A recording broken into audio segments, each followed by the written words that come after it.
بیت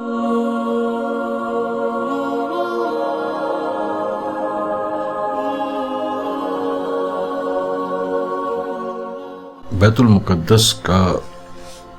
مسجد اقصی قبلہ اول، اس پر ایک بار پھر اسرائیل کی پولیس اور اس کی فورسز نے حملہ کیا، جس میں نہتے لوگ، بچے جو وہاں عبادت کر رہے تھے وہ شہید ہوئے، زخمی ہوئے، اور اس کے بعد سے مسلسل ایک عرصے سے یہ ظلم و ستم جاری ہے۔ اور نہ صرف یہی نہیں بلکہ افغانستان میں ایک بچوں کے مدرسے میں جہاں چھوٹی چھوٹی بچیاں تعلیم حاصل کرتی تھیں وہاں حملہ ہوا اور 70 سے زیادہ بچیاں وہاں بھی شہید ہوئیں۔ ان کی کتابیں، ان کے مدرسے، ان سب کو نقصان پہنچا، اور یہ دہشت گردی مختلف شکلوں میں جاری ہے۔ آج بھی اگر پرانے دور سے آپ دیکھیں، جب ہلاکو خان نے بغداد پر حملہ کیا تھا تو اس وقت بغداد کے جو خلیفہ تھے انہوں نے کہا کہ ہم بخاری شریف کا ورد کر لیتے ہیں، کسی نے کہا کہ قرآن کی فلانی آیت ہیں وہ پڑھ لیتے ہیں، کسی نے کہا کہ کیا کر لیتے ہیں، اور اس طرح کے بہت سارے واقعات ہیں۔ پھر ہوا کیا کہ ہلاکو نے حملہ کیا اور اس کے بعد بغداد کو تہ بالا کر دیا۔ ان سب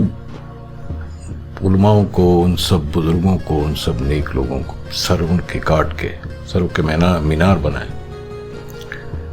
اور قدرت نے مدد نہیں کی۔ ابھی ریسنٹلی تاریخ میں اس طرح کے بے تحاشا واقعات ہیں کہ جس میں جو اس قسم کی چیزیں ہوئی ہیں کہ جہاں لوگوں نے اسپریچولیٹی کا سہارا لیا اور عملی طور پہ اقدامات نہیں کیے۔ کئی سال پہلے میں جب کراچی میں رہتا تھا تو میرے دوست تھے کچھ جو افغان علاقے کے تھے، کچھ ایسے تھے کہ جو کوئٹہ پشین کے تھے، اور ملا عمر سے کافی متاثر تھے، اور ان کے ساتھ ہی ان کا ایک بہت اسٹرانگ ویلڈنگ تھی، بڑی اسٹرانگ ان کا ریلیشن شپ تھا۔ تو میں اکثر ان کی دکان سے وہ کیا کرتا تھا شاپنگ وغیرہ۔ تو ایک دفعہ میں نے دیکھا کہ وہاں پہ جب یہ نیٹو افواج امریکہ نے حملہ کیا اور حملہ کرنے کی باتیں چل رہی تھی اور تیاریاں ہو رہی تھی، تو انہوں نے ایک حکم جاری کیا کہ قنوت نازلہ کا ورد کیا جائے، اور لازم کر دیا کہ جتنے بھی ان کے مریدین ہیں یا ان کے جو پیروکار ہیں قنوت نازلہ پڑھیں تاکہ دشمن تباہ ہو جائے۔ یہ میں نے خود وہ اشتہار ان کی دکان پہ دیکھا تھا کہ امیر المومنین کی طرف سے یہ اشتہار آیا، اور پھر کیا ہوا؟ صرف 6 دن میں امریکہ نے ان کی حکومت، ان کی فوج، ان سب کو تہ بالا کر دیا، وہ سب زیر زمین ہو گئے یا مختلف علاقوں میں گم ہو گئے۔ اس کے بعد انہوں نے احمد شاہ مسعود کی مدد سے اقتدار پہ قبضہ کر لیا۔ کہنے کا مطلب یہ ہے، اور پھر ابھی آپ کرونا کی مثال لے لیں کہ جس میں اذانیں بھی دی گئیں اور مختلف قسم کی مطلب ناک میں زیتون ڈال لیں، وہ کلونجی کھا لیں یا کچھ اور کر لیں، یہ ایسی مذہبی چیزوں کا استعمال کیا جاتا ہے کہ جسے سمجھا نہیں گیا کہ وہ کس مقصد کے لیے ہیں، کن مواقع کے لیے ہیں، کن لوگوں کے لیے ہیں، اور انہیں کہاں استعمال کیا جا رہا ہے، کون سے کام، کون سی باتیں کہاں کے لیے۔ تو یہ علماء کی اپنی اپنی سوچ ہے، ہر قسم کے علماء ہیں، اہل حدیث ہیں، دیوبند ہیں، بریلوی ہیں، اور وہابی جیسے اہل حدیث کی ایک قسم وہ ہیں، شیعہ ہیں، اور اس کے علاوہ اسماعیلی ہیں، بوری ہیں، روشنیاں ہیں، باطنیاں ہیں، بے تحاشا فرقے ہیں، اور گوہر شاہی کبھی ایک فرقہ ہے. تو اس طرح مختلف فرقے اسلام میں بنے ہیں, تو ان کے مختلف قسم کی تعبیرات ہیں, مختلف قسم کی, اور سب چیزیں وہ انہوں نے قرآن کی کوئی نہ کوئی آیت سے اسے جو ہے وہ اپنے لیے دلیل بنا لیا ہے. اب ہلاکو کے وقت سے لے کے آج کے بیت المقدس یا آپ کا افغانستان یا آپ کا کوئی بھی ایسا کشمیر, چیچنیا یا روہنگیا مسلمان برما کے, جہاں کہیں بھی ہیں, جو لوگ بھی ہیں, صرف انسانیت کی بات کہ جب تک وہ علم کو, تحقیق کو, تربیت کو, کریکٹر کو بہتر نہیں بنائیں گے, جب تک ان میں اتحاد نہیں ہوگا, جب تک ان میں علم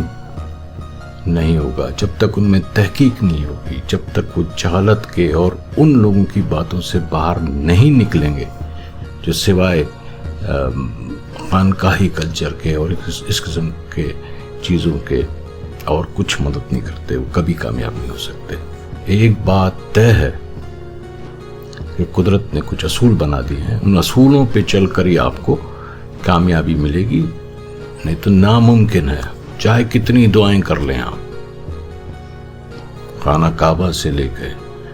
بیت المقدس سے لے کر ایک عام چھوٹی مسجد تک, ماں کی دعا سے لے کر خانہ کعبہ کے اندر حجر اسود کو کے سامنے کھڑے ہو کر کی دعائیں, کوئی عمل نہیں ہوگا, اصول نہیں بدلے گا. ایک اصول طے ہیں, یہ اصول ہمارے لیے تبدیل نہیں ہو سکتے, کبھی نہیں ہوں گے. خدا کی سی سنت ہی نہیں رہی. جو تیرنا جانے گا وہ تیر پائے گا, جو لڑنا جانے گا وہ بچ پائے گا. تو لہذا بیت المقدس کے لوگ ہوں,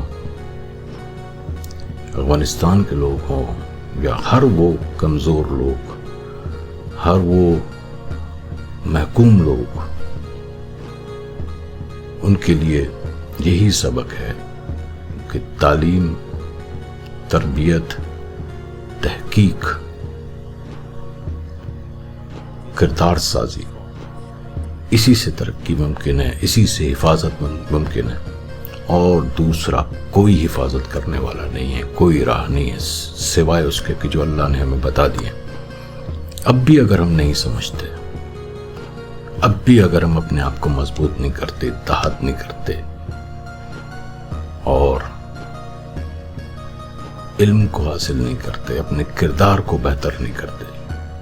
تو تباہی سے اور بدحالی سے کوئی نہیں روک سکتا, کیونکہ قدرت کے قاضی کا یہ فیصلہ ہے ازل سے, ہے جرم ضعیفی کی سزا, مرگ مفاجات.